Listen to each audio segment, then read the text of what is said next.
y le doy la bienvenida a todos los que están presentes en este momento, siendo las 7:03. Vamos a dar inicio a esta jornada. Vamos a tener dos interesantes charlas. La primera en relación a patología obstructiva y reflujo, que quizás es uno de los puntos más interesantes para la urología propiamente tal, por la repercusión que significa en los pacientes, tanto por daño renal como por compromiso real del aparato urinario. Y después vamos a tener una segunda charla también muy interesante sobre derivación. La primera charla está a cargo del doctor Ricardo Zubieta, él es profesor titular de la Universidad de Chile de Cirugía Pediátrica y Urología. Fue nuestro ex jefe de urología y ex jefe de CR quirúrgico, sigue con sus horas docentes y nos va a presentar la charla de patología obstructiva y de reflujo en este momento. Adelante, doctor Zubieta. Hola a todos, muy buenas tardes. Tal como ya me introdujo Nelly, soy el más viejito del grupo. Me pidieron que hablara sobre uropatía obstructiva de la vía urinaria y reflujo viscourinario, que tal como dijo Nelly, son muy relevantes por lo que significan, sobre todo las uropatías obstructivas de la vía urinaria, que tienen mucha chance de, si no son diagnosticadas y tratadas oportunamente, de producir mucho daño renal. La uropatía de la vía urinaria, vamos a hablar de definición, fisiopatología, presentación clínica, patología superior y alguna patología inferior, hablando solo de la más importante de ellas, y el objeto es dar una visión general de lo que son las uropatías obstructivas, pero dejando claro, ¿no es cierto?, hasta dónde llega el papel de lo que ustedes como médicos de la atención primaria deben hacer frente a las sospechas de esta patología, tanto de uropatía obstructiva como cuando hablemos de reflujo. La definición de uropatía obstructiva, ¿no es cierto?, es la restricción al paso de la orina a cualquier nivel de la vía urinaria, desde el riñón hasta el meato uretral. Esta estrechez determina, en consecuencia, ¿no es cierto?, un aumento de la presión retrógrada que produce dilatación y que puede llegar a alterar la función renal si no es diagnosticada y tratada oportunamente. Y ese es el papel del urólogo, de tratarlas oportunamente y el de ustedes junto con nosotros de sospecharlas para poderlas tratar oportunamente. En relación a la fisiopatología, la obstrucción es uno de los trastornos más frecuentes que afecta a la vía urinaria en los niños. La uropatía obstructiva es la entidad única más importante. A ver, perdón, pero es que tengo una interrupción de la pantalla. Más importante, que conduce a la insuficiencia renal en los varones menores de 1 año. El 23% de los niños llegan a requerir trasplante renal, ¿ya? Eso le muestra la importancia y también le muestra lo que ha hecho el diagnóstico antenatal desde que lo tenemos, porque nos permite diagnosticarla más temprano, tratarla más temprano. Cuando yo me formé como urólogo en la Católica, que se empezaban a hacer trasplantes en niños, el 50% eran niños que tenían uropatías obstructivas que no habían sido tratadas oportunamente. Por suerte, con el diagnóstico antenatal, este porcentaje que lo hemos bajado a un 23%. Y eso le demuestra la importancia de diagnosticarlo lo más precoz posible. La fisiología de las uropatías obstructivas es que hay una lesión que es parcialmente obstructiva, no es nunca obstructiva completa, tal vez la más obstructiva son las atresias de uretra o valvas de uretra posterior, que son por lo muy obstructivas las más graves, como ya vamos a ver cuando hablemos de uretra. La función renal puede aparecer incluso intacta en las pruebas de imágenes, habiendo una dilatación incluso importante. Aunque con el tiempo esta que parece intacta, esta función, puede ir a una pérdida progresiva de la función absoluta y relativa. Por eso que hay que, porque por otro lado uno puede esperar porque pueden involucionar.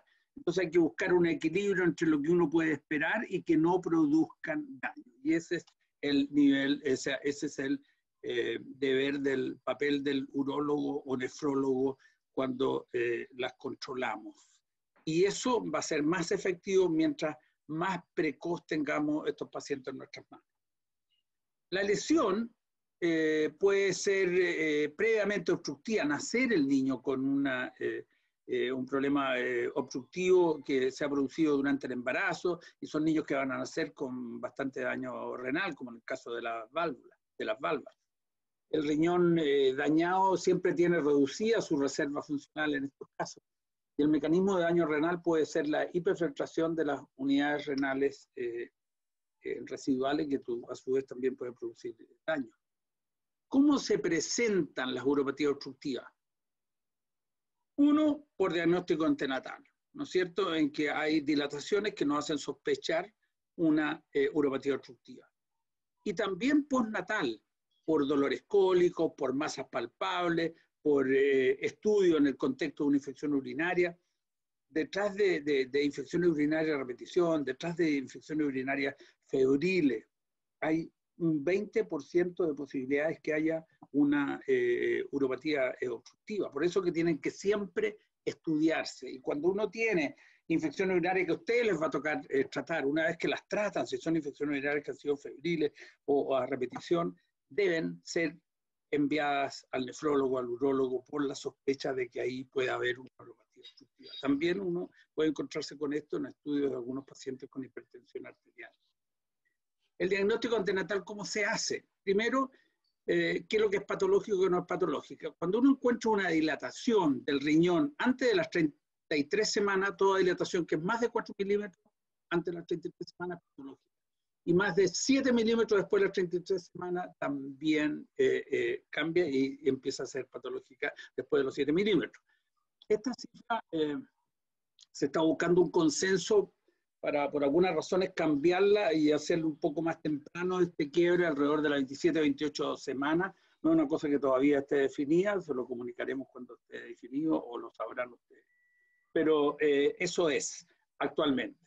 Cuando un niño nace, a las 48 horas, después que tenemos una madurez, un poco más de madurez de la función renal, porque antes de las 48 horas podemos tener falsos positivos, falsos negativos, por lo tanto, 48 horas esta ecografía, sirve, ¿no es cierto?, para clasificar al paciente en estos grupos, que es importante para el seguimiento que tengamos a hacer de estas dilataciones. ¿Ya? Y son de muy bajo riesgo cuando son dilataciones entre 10 y 15 milímetros, en que hay vejiga normal, ureteres normales, en general casi todas esas lo más probable es que desaparezcan.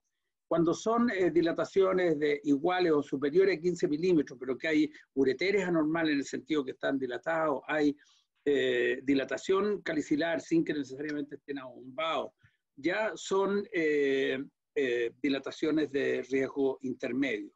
Y son de alto riesgo, y por lo tanto el control tiene que ser muy estricto, y gran parte de ellas llegan a algún tipo de cirugía. Son cuando son más de 15 milímetros, cuando tienen abombamiento de los cálices, cuando tienen ureteres muy dilatados, y cuando sobre todo tienen además vejiga anormal. Son las de alto riesgo, una cosa que tienen que tener presente. Bueno, cuando tenemos una dilatación podemos clasificar que hay tres grupos: las hidronefrosis o dilataciones transitorias que desaparecen, las hidronefrosis no patológicas son dilataciones que desaparecen generalmente sin tener estudios, como son las que desaparecen antes de nacer. Y más bien las transitorias son las que después nacen y que después desaparecen. Y las hidronefrosis patológicas, que son como un tercio de ellas, son las que nos deben preocupar. Y si nos vamos a la figura del lado, donde están las hidronefrosis patológicas, estas pueden ser patológicas obstructivas o patológicas obstructivas y refluyentes. Y dentro de estas, las patologías que nosotros más frecuentemente vemos dentro de la hidronefrosis patológica son la obstrucción pielureteral alta, el MOP o megauréter obstructivo, donde la obstrucción está a nivel de la llegada a la vejiga, el reflujo vesicureteral, ¿no es cierto?, que consiste en que fluye la orina desde la vejiga hacia el riñón, que normalmente no debe ser, y que se comporta también con una uretropatía obstructiva porque produce dilatación hacia arriba, riesgo de infección urinaria, etc. El ureterocele y las válvulas, yo diría que son las más frecuentes y diremos algunas palabritas de algunas de ellas. Por otro lado, si volvemos al diagnóstico antenatal, que es cuando no nos sospechamos, ¿no es cierto? A veces nos encontramos con alteraciones muy severas, por ejemplo, válvulas de uretra posterior que por estar en la uretra obstruyen de ahí hacia arriba, hacia atrás, ¿no es cierto?, produciendo gran presión dentro de la vejiga, hipertrofia al músculo detrusor por tratar de vencer la obstrucción, pseudodivertículos, reflujos vesicoureterales, hidronefrosis, y el niño no orina por la gran obstrucción, y entonces hay poco líquido amniótico con riesgo de problemas pulmonares y riesgo para la vida del feto, lo que obliga a hacer derivaciones desde la vejiga al líquido amniótico. Es uno de los procedimientos que en Chile lo hacemos. Hay varios otros procedimientos que se hacen muy poco. Tal vez más importante, que se usa en muchas partes, el CHAN vésico amniótico y que alivia la obstrucción transitoriamente mientras el niño nace. Hablando de patología, vamos a ver alguna del tracto urinario superior, donde la más frecuente es la obstrucción pieluriteral, que es la causa más frecuente de neuropatía obstructiva en la infancia, y es el 35% de los diagnósticos antenatales. De esto le habló mucho la doctora Letelier en una muy linda charla que ustedes tendrán presente y que es bueno que la recuerden, sobre todo frente a lo que tenemos que hacer con estos diagnósticos antenatales. La obstrucción puede ser por causa intrínseca, en que hay una interrupción del desarrollo de la musculatura circular de la unión pieluriteral que la hace que se comporte como una importante.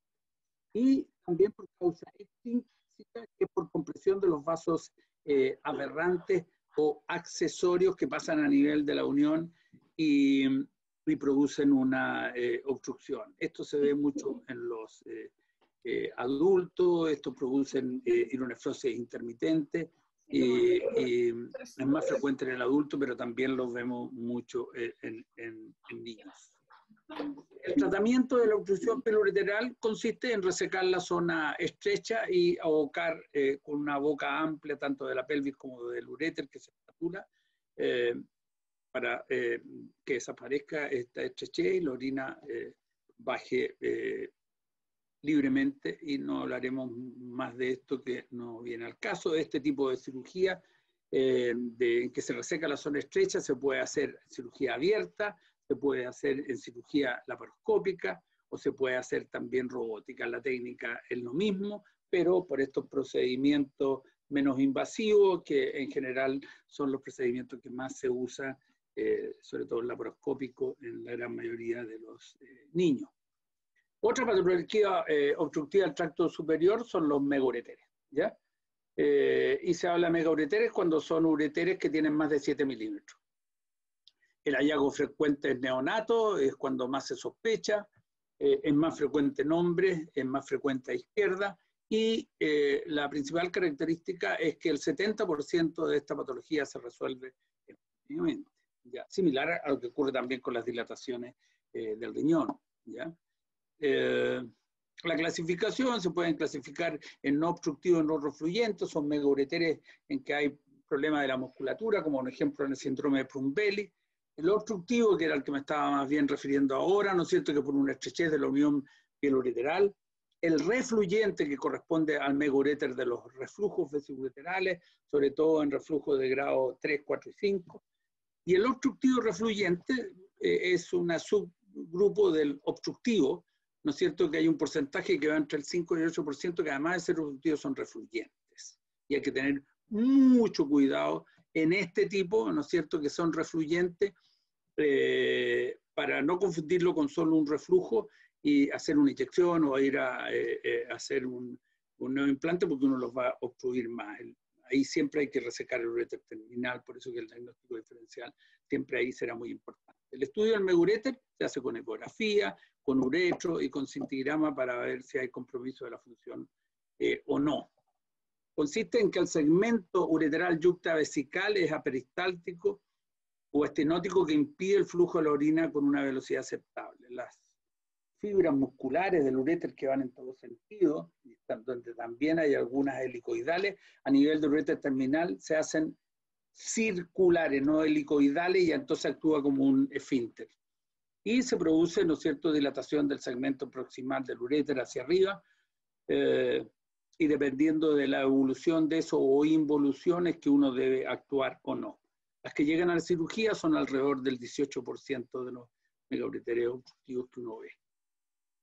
El objetivo del tratamiento, como en todas las otras, prevenir la pérdida de la función renal, minimizar las comorbilidades como la infección urinaria, los dolores, etc. El manejo va desde la observación o casos en que están muy obstruidos, ¿no es cierto?, con compromiso de la función, que a veces tenemos que hacer ureterostomías cutáneas, transitorias, porque generalmente se hacen en los primeros meses, cuando por tener vejigas pequeñas o inmaduras no es bueno hacer un implante, una cirugía en un tiempo. También tratamientos endoscópicos que están muy de moda, ¿no es cierto?, donde van desde colocación de doble J, endureterotomía, dilataciones ureterales, y el tratamiento quirúrgico clásico, ¿no es cierto?, que es hacer resección de uréter terminal y un neoimplante con o sin plicatura. Eso significa con o sin adelgazarlo, porque son ureteres muy anchos que para meterlo en un túnel donde tenga buena posibilidad de antirreflujo hay que afinarlo un poco. Después, las válvulas de uretra posterior, yo diría que es la patología obstructiva del tracto urinario en general, la más grave, ¿ya? Tal como dice ahí, es de las más devastadoras del aparato urinario. Se ve en el 10% de los casos diagnosticados antenatal, como es una alteración que está a nivel de la uretra prostática, ¿no es cierto?, echa a perder todo lo que está por arriba de eso, por la gran presión que produce esa obstrucción sobre la uretra proximal o prostática, sobre el cuello vesical, sobre la vejiga, sobre los ureteres y sobre los riñones. En este caso, la alteración de la función renal está comprometida por displasia renal que ya viene desde el nacimiento, porque esta obstrucción que es intensa produce mucho daño ya desde la vía intrauterina. Por la obstrucción que persiste hasta el momento de nacer, ¿no es cierto?, o hasta después, hasta que se diagnostique, o por estudio de infecciones urinarias. Esto es lo que uno puede ver en la ecografía, más a la derecha, una vejiga grande con dilatación de la uretra proximal o prostática, gran hidroureteronefrosis a la izquierda, gran dilatación de los cálices, en la del medio, gran dilatación de los ureteres. El estudio se hace con ecografía postnatal frente a la sospecha, uretrocistografía que muestra imágenes como las que tenemos a la derecha, con vejigas muy trabeculadas, cuellos muy hipertróficos, uretra prostática, ¿no es cierto? No sé si están viendo mi flechita, muy dilatada porque las válvulas están a este nivel. Vejiga hipertrófica, gran reflujo, generalmente alguno de los dos riñones nace con mucho daño. El tratamiento inicial es rápidamente hacer un drenaje vesical colocando una sonda o haciendo ablación de valva o vesicostomía cuando uno no tiene cómo hacer una ablación de valva. Algunas veces hay que hacer derivaciones del tracto urinario superior. ¿Por qué? Porque si uno se salta las valvas colocando una sonda o haciendo una vesicostomía, a veces el detrusor secundariamente está tan hipertrófico por las contracciones para vencer la obstrucción que es un obstáculo también para el buen drenaje de los ureteres. Entonces uno hace una vesicostomía o hace ablación de las válvulas, pero el niño sigue igual y nos obliga a hacer derivaciones más altas y eso es bueno definirlo antes de tener que hacer nada. En conclusión o comentarios de la uropatía obstructiva, podríamos decir que la patología obstructiva de la vía urinaria puede causar daño renal y frecuentemente lo hace si no tenemos sospechas precoces que nos permitan hacer un diagnóstico precoz y un tratamiento precoz. Toda obstrucción de la vía urinaria que ustedes sospechen por alguna de las razones que hemos conversado, toda debe ser derivada al urólogo pediatra. Se manifiesta con dilatación del tracto urinario proximal a la zona de la obstrucción. Y hay que tener presente que no toda dilatación es obstructiva, pero ustedes no se problemen por eso. Eso es papel del nefrólogo o del urólogo, ver cuáles podemos seguir observando, cuáles tienen que corregirse o cuáles no. Pero frente a las sospechas, tal como se lo dijo la doctora Letelier en su clase de diagnóstico antenatal o la doctora nefróloga en su clase de infección, las sospechas de esta uropatía obstructiva y cuándo deben ser derivados. También el diagnóstico antenatal ha cambiado, por lo que comenté al comienzo, ¿no es cierto?, dramáticamente el pronóstico de estos pacientes. Nos ha permitido diagnósticos más precoces, preservar más riñones, preservar más glomérulos. Las uropatías obstructivas altas, por ejemplo, la hidronefrosis y el estrecho de unión piel-ureteral, a veces evolucionan silenciosamente, y si uno no las ha diagnosticado antenatal, las puede diagnosticar cuando el niño tiene 4 o 5 años porque le palpó una masa de flanco, ¿no es cierto?, cuando un riñón ya está absolutamente consumido, y por eso que antes hacíamos muchas nefrectomías, que ahora hacemos muchísimo menos, porque estos mismos niños los diagnosticamos in útero y los tratamos, los que hay que tratar quirúrgicamente, mucho más precozmente. Por eso que ha cambiado dramáticamente el pronóstico de estos pacientes. Se debe sospechar en pacientes que consultan también por dolor o ante hallazgo de masa palpable, además del diagnóstico antenatal. Y otra forma de diagnóstico es en el contexto de estudio de un paciente que ha presentado UIT. Y ese es el papel que ustedes tienen frente a pacientes que han tenido hitos, que los han tratado, ¿no es cierto?, que han sido hitos, infecciones recurrentes o infecciones febriles, o infecciones en niños en lactantes, siempre deben ser derivados para descartar una uropatía obstructiva. Lo mismo que ya en niños mayores que tienen masas palpables. Eso en relación a la uropatía obstructiva. Vamos a hablar algunas cosas sobre el reflujo vesicoureteral, hasta dónde llegar en la atención primaria, cuál es el papel de ustedes. Y haremos una visión general para decirle que tiene una alta prevalencia el reflujo vesicoureteral, que la mayoría tiene un curso benigno y se resuelve espontáneamente, que el tratamiento tiene morbilidad, entonces, ojo, hay que tratarlo cuando estrictamente sea necesario, con el tratamiento que corresponda. Se requiere seleccionar, entonces, en consecuencia, a quienes se beneficien con un tratamiento. Y ahí hay unas curvas de la involución. Los reflujos involucionan, la gran mayoría espontáneamente, y ustedes ven ahí en esa figura cómo las curvas de los grados 1, grado 2, 3 y 4 evolucionan más mientras menores desaparecen más mientras menor es el grado. Las causas del reflujo pueden ser causas anatómicas o causas por disfunciones vesicales, ¿ya? Las causas anatómicas son porque generalmente tienen un túnel cocto o combinado o no con un orificio un poco ectópico, y cuando uno identifica esto son pacientes que muchas veces no van a involucionar, sobre todo los de reflujo alto, y son pacientes que uno tiende a observar menos. La otra causa, y esto es muy importante que lo tengan muy presente, que gran parte de los reflujos se pueden producir por disfunciones miccionales, ¿no es cierto? Ya sea un esfínter externo, ¿no es cierto?, que se contrae o no se relaja bien cuando el niño está orinando, o inestabilidades del detrusor, ¿ya? Que uno tiene que tenerlas presentes siempre, buscarlas y tratarlas antes de siquiera estudiar si van a tener un reflujo o no. Los reflujos se clasifican en 5 grados. Los dos primeros, que prácticamente no producen mucha dilatación y que son reflujos que no tienen mucha importancia, que muchas veces ni siquiera los tratamos, y el reflujo 3, 4 y 5, que sí tienden a producir infecciones y tienen más riesgo de producir daño renal. Lo clásico en estos tratamientos es que el cirujano tenía hace algunos años atrás, ¿no es cierto?, iba en primera línea detrás del niño con problemas. Ahora se ha ido quedando atrás, y con eso les quiero decir que ya el tratamiento quirúrgico es lo que menos hacemos en el tratamiento del reflujo. La presentación clínica es, primero, un número importante por sospecha en diagnóstico antenatal cuando tenemos ureteres dilatados.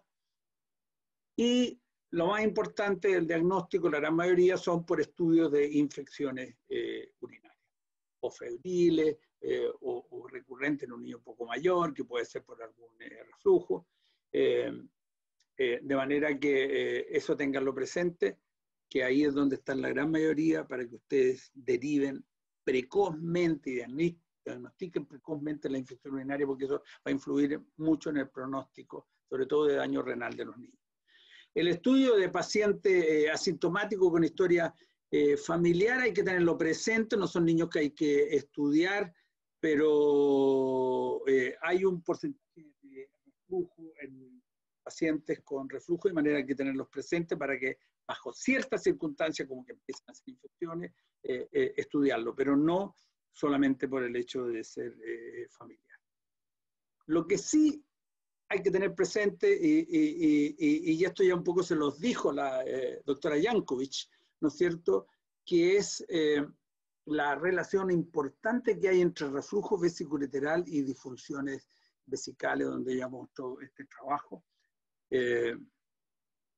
¿no es cierto?, que muestra cómo las disfunciones del tracto urinario inferior tienen una gran asociación con el reflujo y la ITU, ¿no es cierto?, que son los que producen cicatrices renales.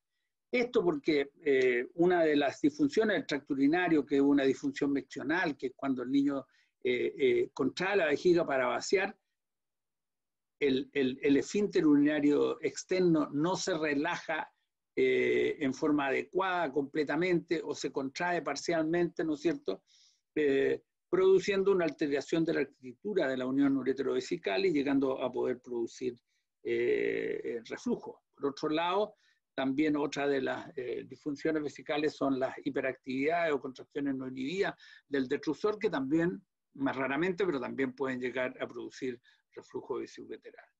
Y esto combinado que esta misma patología, sobre todo las contracciones, la disinergia de detrusor-esfínter, por la contracción voluntaria del esfínter externo, ¿no es cierto?, hacen que hay una obstrucción funcional al vaciamiento. Son niños que vacian no completamente la vejiga y dejan residuo postmiccional, y ese residuo postmiccional seguro va a producir infecciones urinarias, tiene tendencia. Y la combinación de reflujo y infección urinaria es muy mala, porque son lo que hace que se produzcan daño renal, cicatrices renales.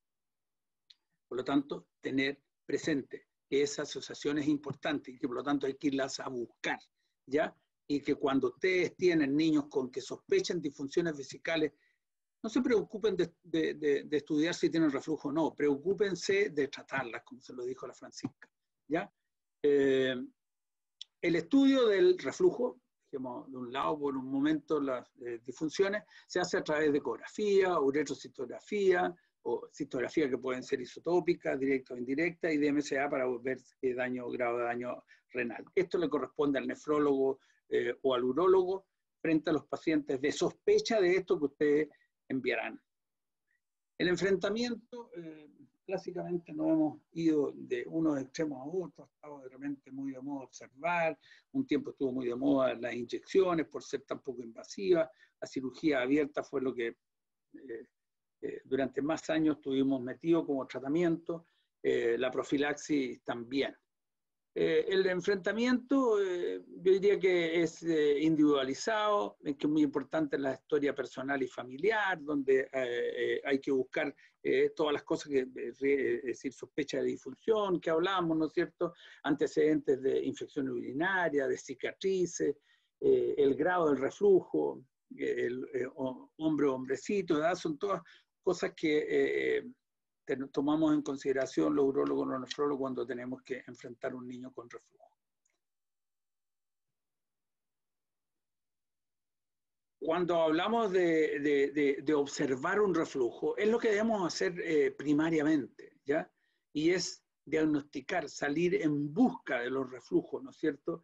Y tratar precozmente las infecciones urinarias y estudiarlas precozmente. Por lo tanto, y aquí hay un papel muy importante de la atención primaria, ¿no es cierto?, que es diagnosticar y tratarlas disfunciones vésico-intestinal, como se los dijo Francisca en esa hermosa charla que les dio, que me gustó muchísimo, que les dijo que había que ver la frecuencia, preocuparse de la frecuencia miccional que los niños deben tener, que tienen que tener una ingesta importante de líquido, que tiene que ser una micción en posición adecuada, evitar alimentos irritantes, manejo enérgico de la constipación, etcétera, que ella se lo explicó muy bien y que ustedes lo tienen que repasar. Y la otra cosa que importante en relación al reflujo, ¿no es cierto?, que ustedes deben hacer es el diagnóstico y tratamiento precoz de toda infección urinaria para derivarlas para su estudio posteriormente, sobre todo cuando son infecciones urinarias en lactantes, cuando son infecciones urinarias febriles, cuando son infecciones urinarias residuales.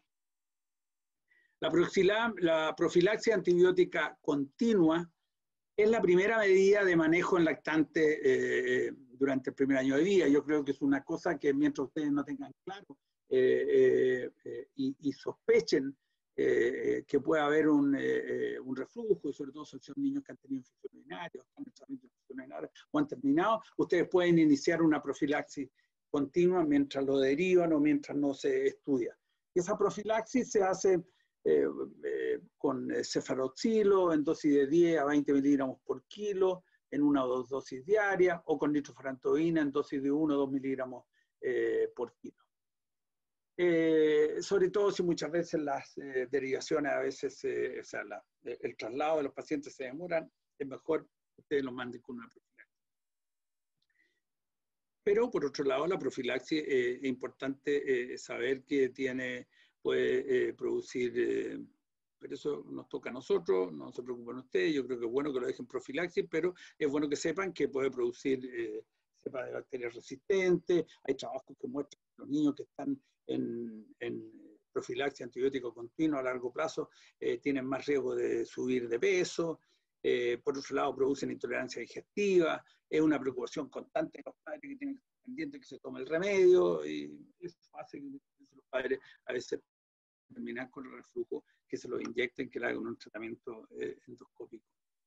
El tratamiento endoscópico consiste en una inyección de una sustancia abultamiento en la desembocadura del uréter dentro de la vejiga para producir una obstrucción controlada, ¿no es cierto?, que el peristaltismo del uréter haga que el pipí pueda bajar, pero por el grado de obstrucción que produce no pueda refluir. Es un procedimiento ambulatorio que tiene una buena tasa de éxito, no tiene muchas complicaciones. En trabajos que nuestro grupo ha hecho tenemos un 85% de éxito demostrado, y eso hace como 10-15 años. Pero también produce complicaciones como son el reflujo persistente, que se puede inyectar nuevamente o operar, o lo que es más delicado, las obstrucciones ureterales que nos obligan a otra cirugía. El tratamiento quirúrgico, que fue lo que por tiempo hicimos mucho,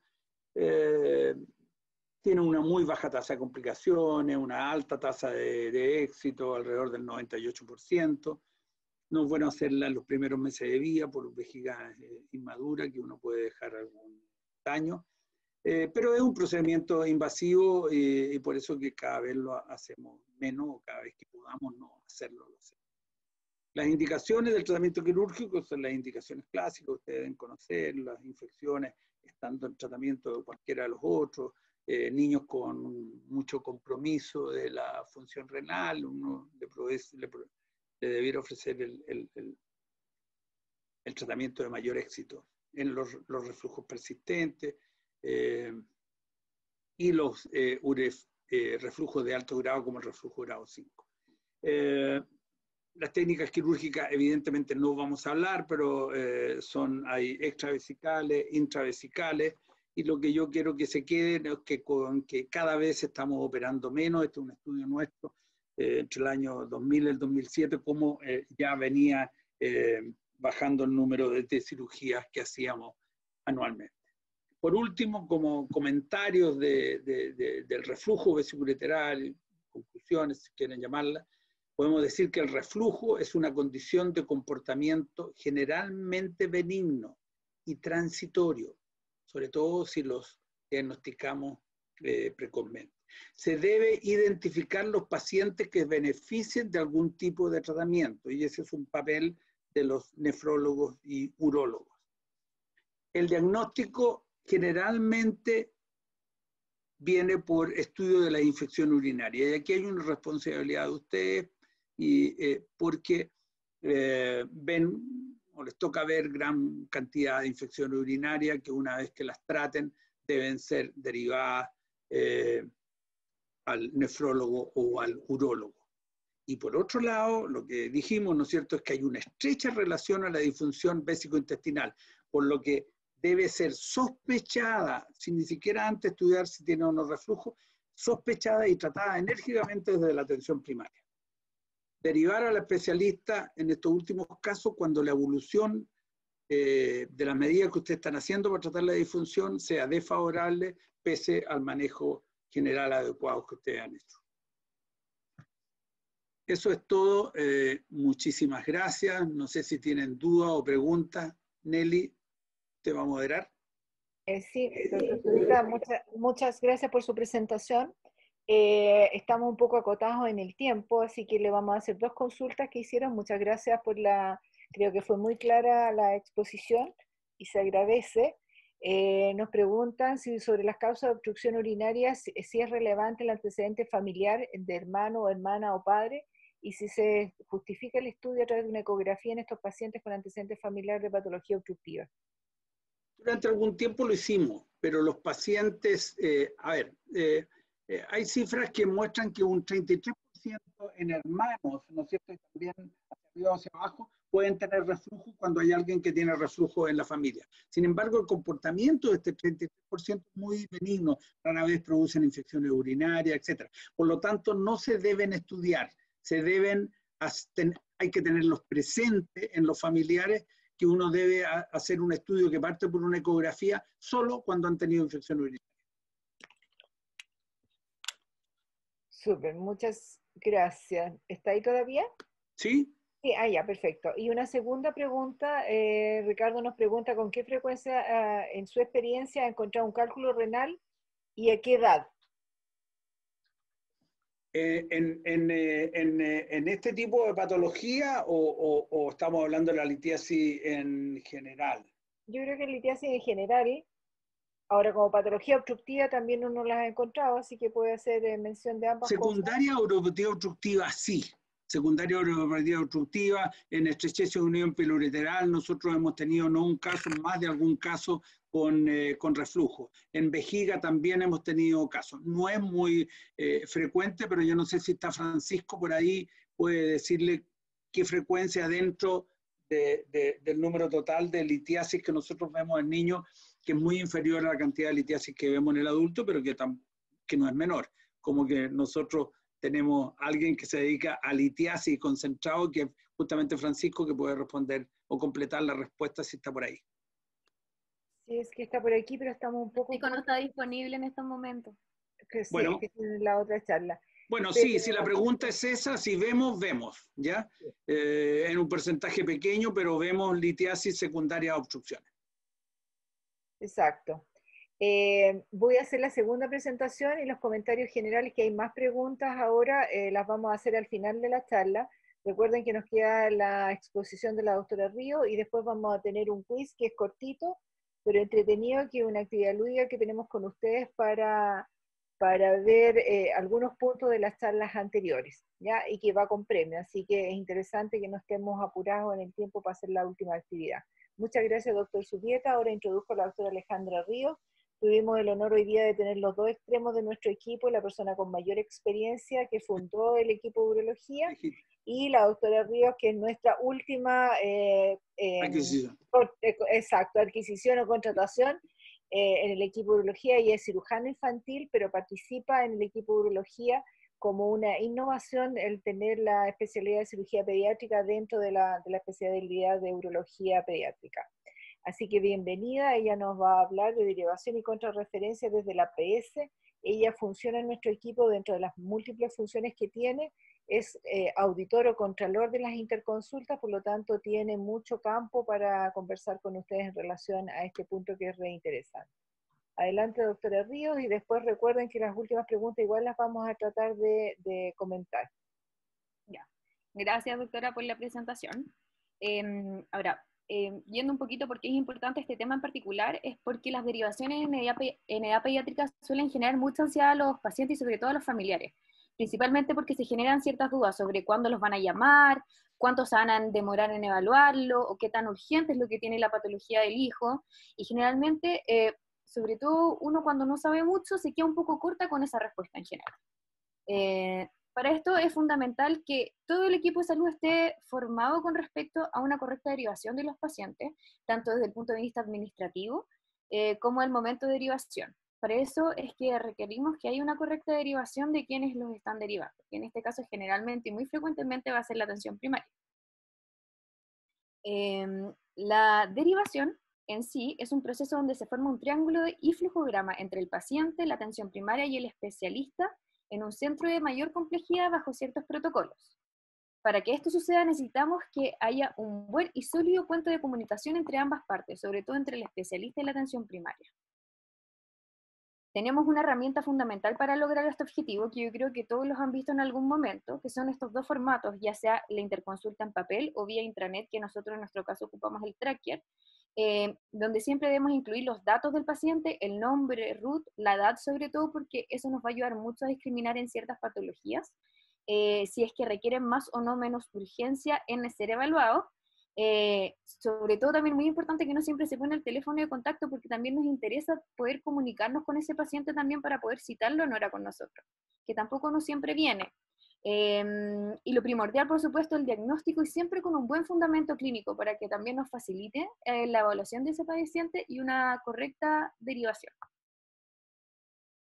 Antes contábamos con un sistema de una cartera de prestaciones que teníamos, donde los pacientes, según el diagnóstico con el que se realizaba la interconsulta, se le asignaba una prioridad.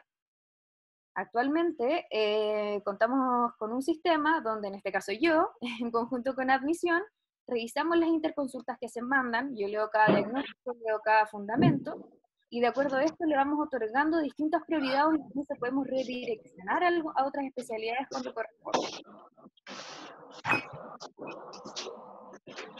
Hay como ruido trasero. Alguien.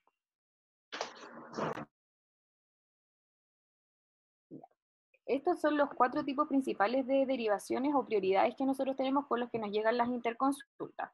Las derivaciones de urgencia, que es distinto mandar un servicio de urgencia, sino que es que requieren urgencia de evaluación por nosotros en el policlínico, deben ser ojalá evaluadas dentro de las primeras 24 horas.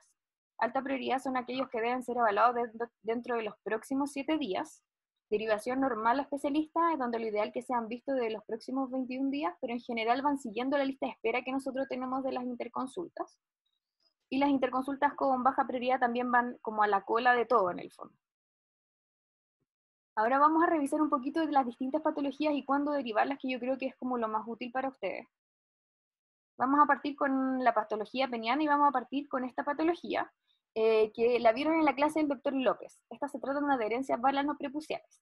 Como les dijo el doctor en esa oportunidad, no requieren derivación ni manejo porque estas siempre van a ser espontáneamente. Así que esta patología no hay que derivarla. En este caso ustedes pueden observar acá, de hecho pueden ver en el cursor que estoy señalando una lesión blanquecina que se encuentra en una parte del prepucio que está adherida al glande. Y esto corresponde a un quiste de esmegma. Esto no es pus, tampoco son lesiones tumorales, sino que es como una acumulación de desecho que se produce por la liberación de adherencias balanoprepuciales. Por lo tanto, se den solas a medida que se van liberando estas adherencias y no requieren derivación tampoco.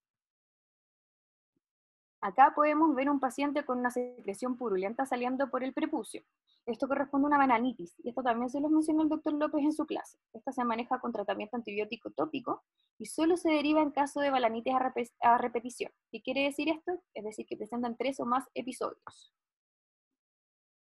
Esto yo creo que también ya lo conocen un poco más. Esto es una fimosis, donde la edad de derivación en estos pacientes es a los 4 años, porque hasta esta edad se puede presentar un pic hormonal, específicamente a los 3 años, que puede producir que ceda un poco esta estrechez. Entonces, por eso nosotros hacemos el corte que a partir de los 4 años esto no va a ceder espontáneamente, por lo tanto pudiese requerir derivación. Ahora, ¿en qué casos hay que derivar antes? Si el paciente es menor de 1 año y presenta infecciones urinarias. Ese es un criterio para derivar antes si es que tiene fimosis. Acá vemos un paciente que tiene una estrechez preprusial, pero además ustedes se pueden dar cuenta que tiene un prepucio que se ve grueso, blanquecino y acartonado. Esto se trata de una balanitis serótica obliterante. Esta es una enfermedad inflamatoria crónica y progresiva del prepucio y suele presentarse en pacientes que generalmente antes no eran fibróticos y después se fueron estrechando de manera progresiva. Estos pacientes sí deben ser derivados al momento del diagnóstico independiente de la edad que tengan. Esto se trata de una vejiga prepucial y es importante diferenciarlo de los pacientes que presentan balonamiento por fimosis, ¿ya? Estos pacientes generalmente se suele hacer el diagnóstico cuando son lactantes y siempre deben ser derivados al momento del diagnóstico, porque también se hace una cirugía que es más precoz. Esta foto también se la mostró el doctor López en su clase, y perdón lo reiterativa, pero igual siento que es importante que como que quede bien grabado. Esta foto corresponde a una parafimosis, y estos pacientes siempre deben ser derivados de manera inmediata a un servicio de urgencia, porque requieren un manejo inmediato y precoz. Ya, acá si ustedes se dan cuenta, tenemos pacientes que tienen acá este meato uretral en la zona medio peniana, y en este caso además tiene un prepucio al lado. Esto se trata de una hipospadia. Ya las hipospadias tienen que ser derivadas si es que son proximales, es decir, si que se encuentran en la base, ojalá al momento del diagnóstico durante el primer mes de vida, y si son hipospadias más distales, es decir, que el meato lo encontramos más hacia la punta, pueden ser derivados dentro de los después de los 5 meses, perdón, después de los 5 meses de vida. Ahora, este diagnóstico se trata de una variante del desarrollo sexual, que antiguamente se les decía a pacientes con ambigüedad genital, pero actualmente ya no se usa ese término, y son pacientes que sí requieren derivación al momento del diagnóstico. En general no son pacientes que les va a tocar mucho ver porque suelen ser diagnosticados en neonatología, pero si les toca en algún momento, piense que tienen que ser derivados lo antes posible a nuestro servicio. Ya, acá les hice como un cuadro un poco resumen sobre cuándo derivar las patologías penianas. Para términos prácticos lo dividí en tres como principales segmentos. Aquellos que no requieren derivación, pacientes que van a ser derivados según la edad o según ciertas condiciones, y pacientes que van a ser derivados al momento del diagnóstico. Los pacientes que no requieren derivación, como ya dijimos, son los pacientes con adherencias balanoprepuciales y aquellos que presentan quistes de esmegma, dados que ellos se van a resolver solo y de manera espontánea. Y además los pacientes con prepucio redundante, las fimosis, como dijimos, van a ser derivadas en mayores de 4 años o infecciones urinarias menores de 1 año. Los pacientes con balanitis solamente van a ser derivados si es que presentan 3 o más episodios al año, y las hipospadias distales van a ser derivadas en mayores de 5 meses. ¿Qué patologías van a ser derivadas al momento del diagnóstico? Los pacientes con variaciones del desarrollo sexual, las parafimosis, pero recuerden que deben ser derivadas al servicio de urgencia, las balanitis eróticas obliterantes, las vejigas prepuciales y las hipospadias proximales. Ahora, en cuanto a la patología testicular, este es un paciente con un hidrocele derecho, si se dan cuenta. Estos hidroceles suelen regresar de manera espontánea en su gran mayoría, por lo que deben ser derivados solo que persistan después del año de vida o el momento del diagnóstico cuando ustedes vean un hidrocele a tensión. ¿Cómo vamos a ver esto? Generalmente es un hidrocele de tamaño importante y que va a impedir una correcta palpación del testículo por la cantidad de líquido que hay en el escroto.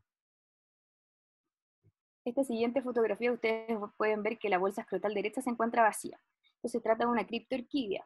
Las criptorquidias deben ser derivadas después de los 5 o 6 meses de edad, dado que por pics hormonales pueden producirse descenso hasta los 4 meses de vida.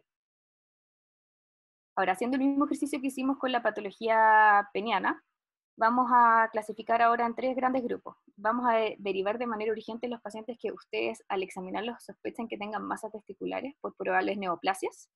Y los pacientes con escroto agudo, no olvidarse que siempre deben ir derivados directamente al servicio de urgencia para descartar una torsión testicular.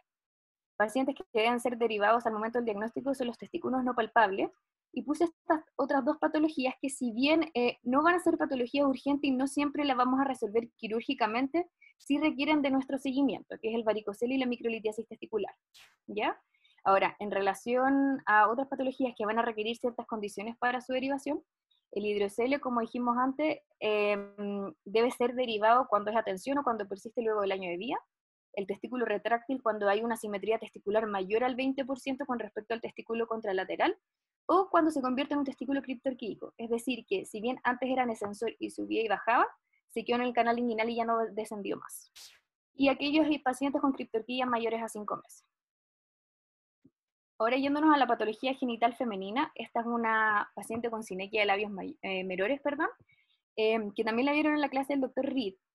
Y como les mencioné, estos pacientes deben ser derivados una vez que ya falló el manejo médico que se hizo en estos pacientes. La hipertrofia de labios menores es otra condición de la patología genital femenina que frecuentemente nos llega y debe ser derivada solo en caso de que la paciente se encuentre sintomática, con heridas o molestias al roce, y generalmente o idealmente pacientes posmenárquicas. Entonces, resumiendo las derivaciones de patología genital femenina, las masas interlabiales deben ser derivadas al momento del diagnóstico y como les mencioné, el resto van a depender de ciertas características. Ahora, ¿cuándo derivan las patologías de la vía urinaria propiamente tal? Requieren derivación urgente los pacientes con cólico renal y específicamente al servicio de urgencia para su manejo.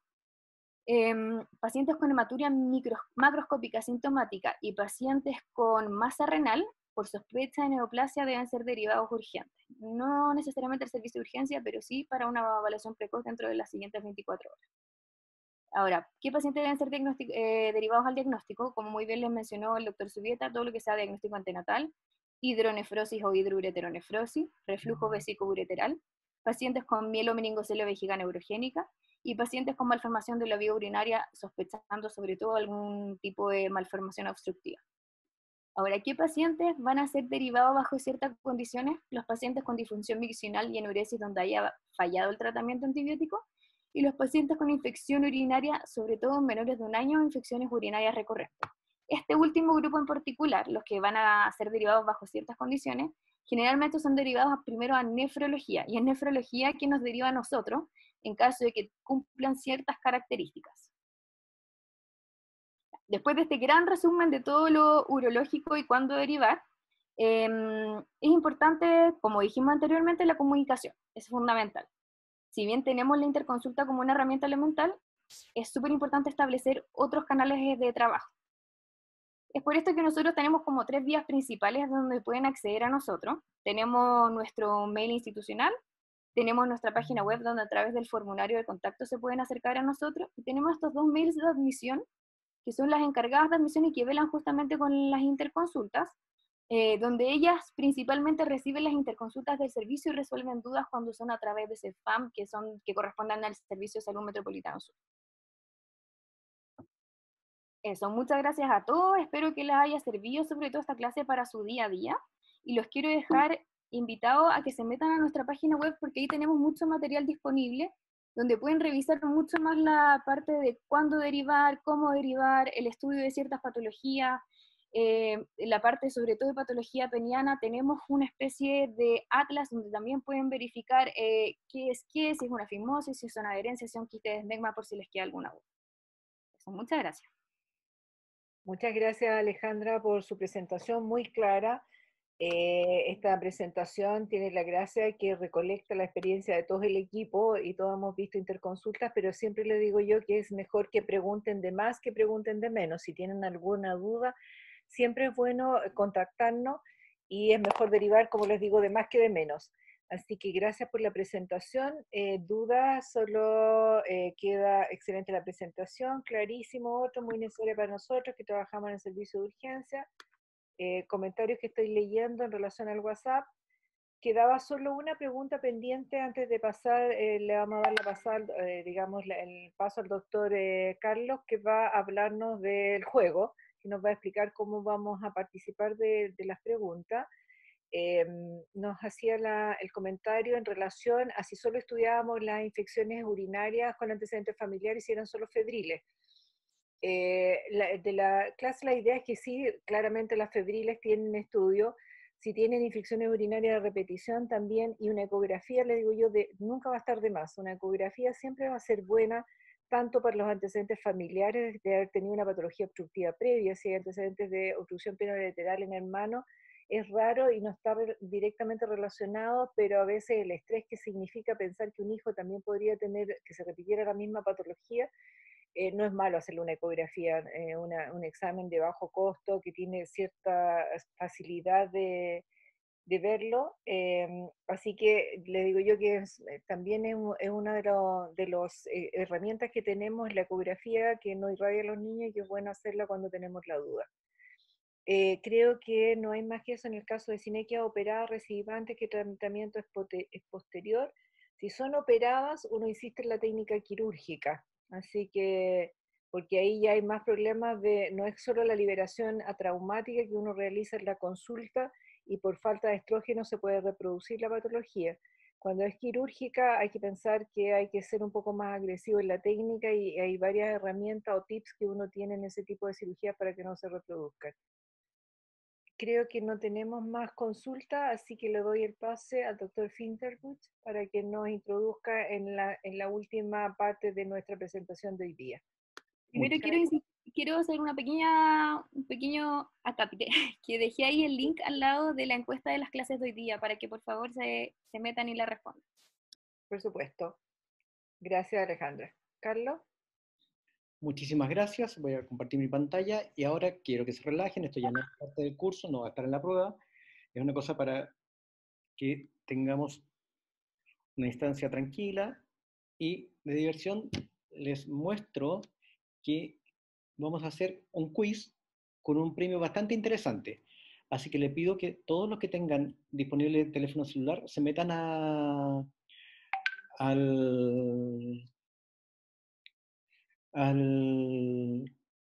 página www.menti.com y se meten a ese código, el 1642017. Vamos a dar un minuto para que se puedan conectar. Me encanta la música.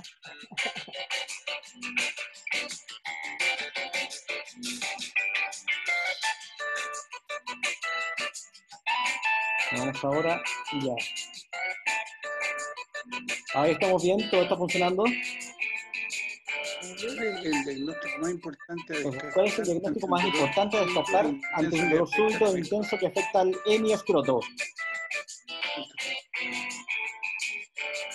Vamos, todos muy rápido, vamos. Se acaba el tiempo.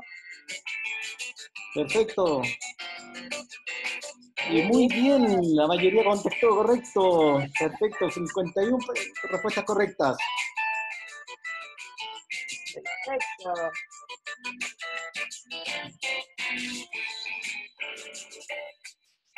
Perfecto. Hasta el momento nuestra ganadora es Valentina Silva. Vamos. No, Valentina. Vamos a la pregunta 2. Por favor, miren esa imagen. Ya se ha mostrado en 2 clases. Ya vamos a tener 5 segundos la imagen y vamos a pasar la pregunta. Vamos.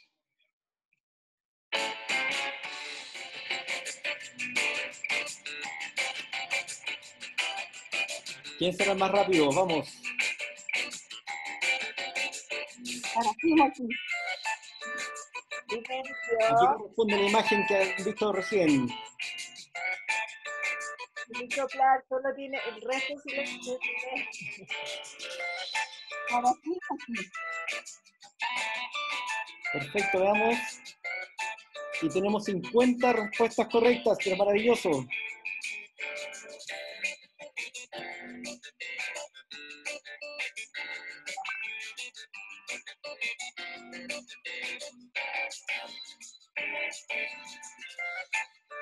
Y Sebastián Sáez pasa a ser el primero en la lista. Vamos, siguiente pregunta. ¡Oh, Valentina!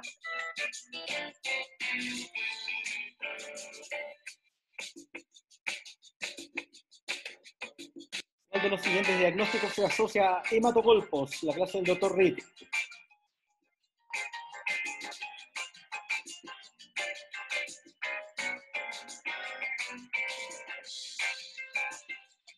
Perfecto, tenemos todos que respondieron. Y tenemos 42 respuestas correctas. Perfecto.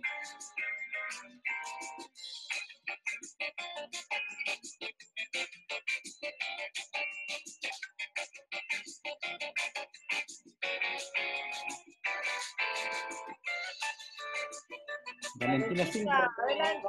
perfecto. Vamos con la siguiente pregunta.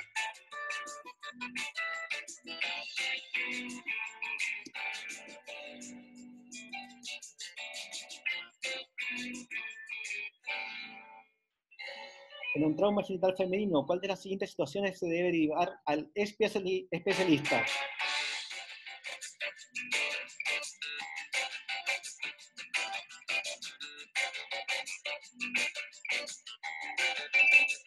Perfecto. 42 respuestas correctas. Muy bien. Trauma penetrante perineal. Eso es indicación de derivación. Muchas gracias. Vamos a la siguiente.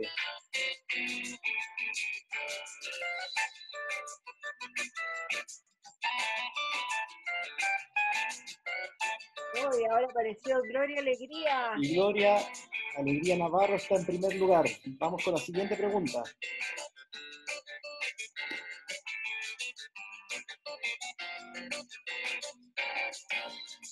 ¿Cuál de los siguientes síntomas o signos orientan hacia una disfunción miccional de causa orgánica?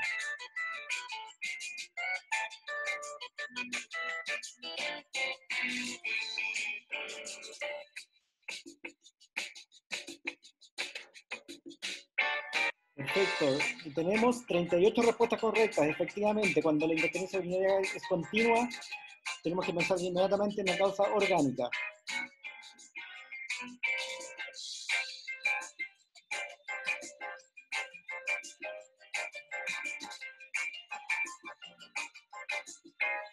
Perfecto, hay algunos cambios, pero están muy cerca los primeros. Vamos a la siguiente pregunta.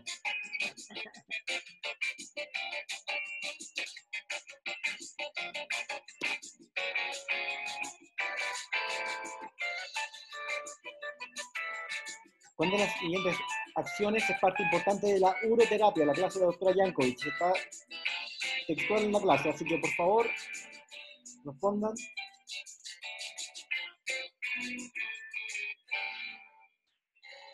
Y efectivamente, lo que hay que hacer es que aumentar la ingesta de agua, porque estos niños tienden a tomar poca agua. Hay que revertir eso. Muy bien.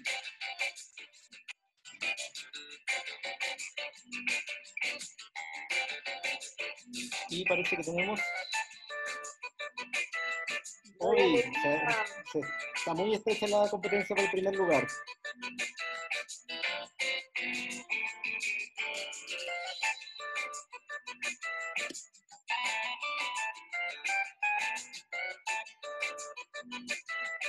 ¿Cuál de los siguientes hallazgos ecográficos apoya la hipótesis de pielonefritis aguda que está en buena evolución? Cuidado, no está complicada, buena evolución.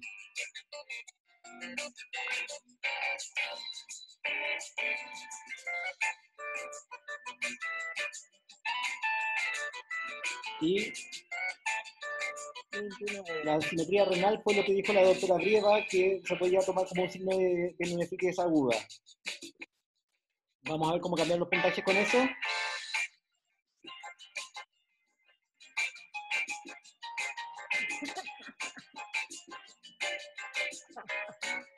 El señor Albanes partió desde abajo y subió muchísimo.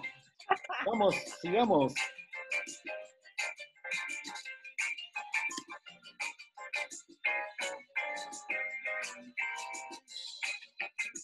Diagnóstico ITU, ¿cuál de los síntomas nos orienta hacia una infección urinaria alta? ¿Quién va a ser más rápido que gane acá?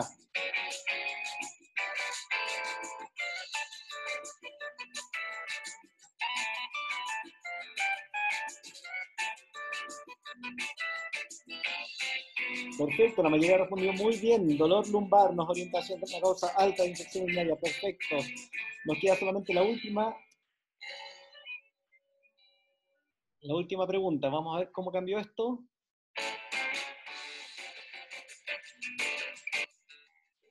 En trampa en el segundo lugar.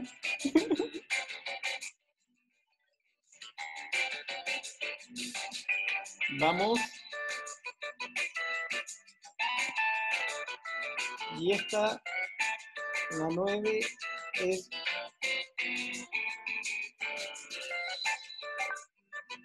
¿Cuál es el antibiótico de primera elección para el tratamiento empírico de una paciente de 6 años? Cuidado, con cistitis no complicada.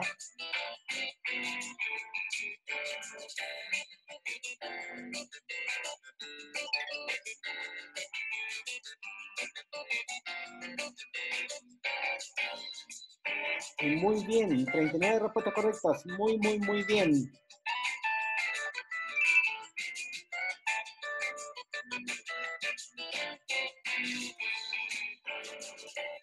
Estoy con cámara dos.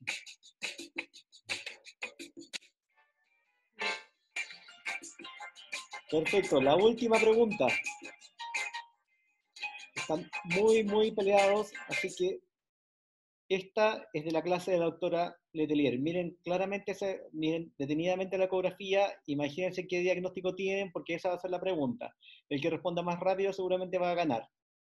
Así que le vamos a dar 5 segundos para empezar con la última pregunta.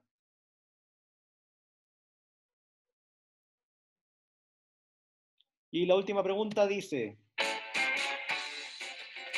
Pero no la frente.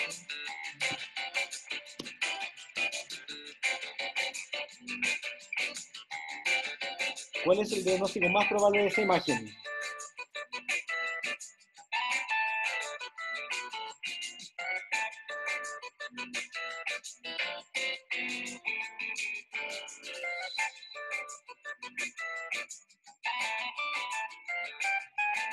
Y efectivamente, si mirábamos, veíamos que parecían dos riñones, doble sistema piero-caliciar. Muy bien, entonces vamos a ver el resultado final.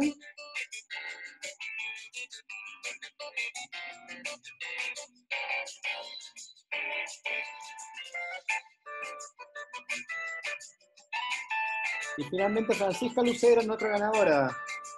Felicitaciones. Muy bien. Muy bien, y ahora dejo a la doctora Letelier. Muchas gracias, Carlos. Muchas gracias porque es muy entretenido el ejercicio y además de hacerlo entretenido, nos damos cuenta de que en realidad muchos estuvieron muy correctas sus respuestas, así que eso da fe de que hemos traspasado la barrera del conocimiento, así que les agradecemos todo. Francisca, nos vamos a contactar, Francisca Mencino es el nombre, nos vamos a contactar contigo en forma interna, así que muchas gracias a todos. Les quería mencionar que decidimos un cambio del equipo. Nosotros pensábamos hacer la última actividad el próximo miércoles, pero por efectos de posferiado y otras actividades cambiamos para el martes siguiente, que es el martes, si no me equivoco, el martes 15 en el mismo horario.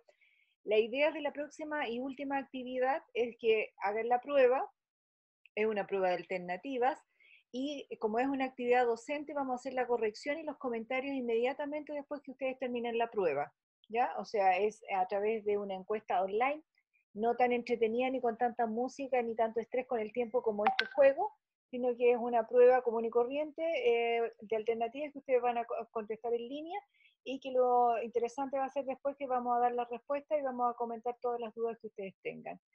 Así que agradeciendo su atención, siendo exactamente las 20:17 con 72, 71 personas presentes, les agradezco la presencia, agradezco a los dos expositores, ambas clases estuvieron muy entretenidas y muy acorde a lo que necesitábamos conversar, así que muchas gracias a todos y nos vemos el martes, en 2 semanas más, el martes 15 sería nuestra última actividad. Así que estén todos bien y muchas gracias por la atención.